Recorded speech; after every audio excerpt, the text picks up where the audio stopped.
بسم الله الرحمن الرحيم.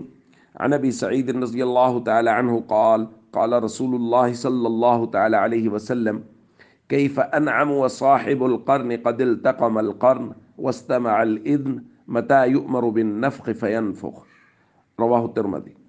نبی کریم صلی اللہ علیہ وسلم نے ارشاد فرمایا: میں کیسے آرام کروں جب کہ سور والے فرشتے یعنی اسرافیل علیہ السلام سور کو منہ میں لیے ہوئے اس حکم پر کان لگائے ہوئے ہیں کہ کب سور پھونکنے کا حکم صادر ہو اور وہ اس میں پھونک دیں۔ دوستو، سور پھونکا جانا یعنی قیامت کا قائم ہونا۔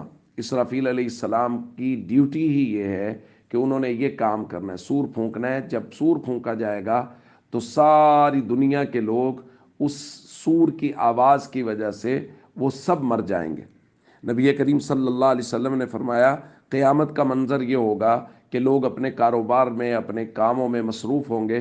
لوگ مثال کے طور پہ حضور نے مثال دیتے ہوئے فرمایا کہ کسی آدمی نے یوں کپڑا کھولا کسی کو دکھانے کے لیے، ابھی لپیٹ نہیں سکے گا کہ قیامت قائم ہو جائے گی۔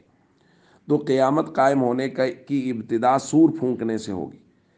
جب یہ بات صحابہ کرام نے سنی تو صحابہ کرام بہت پریشان ہوئے، تو نبی کریم صلی اللہ علیہ وسلم نے صحابہ کرام کو دعا سکھائی۔ فرمایا تم یوں کہا کرو: حسبنا اللہ و نعم الوکیل، علی اللہ توکلنا۔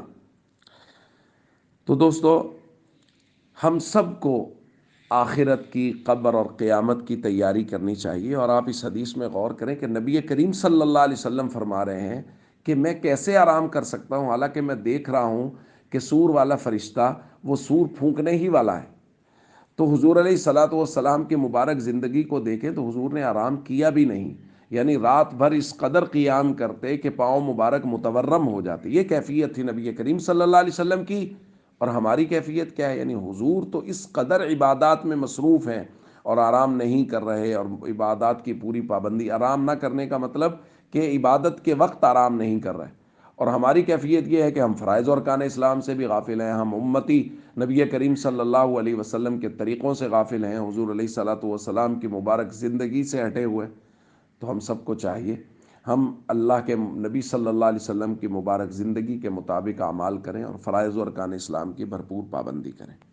السلام علیکم ورحمۃ اللہ وبرکاتہ۔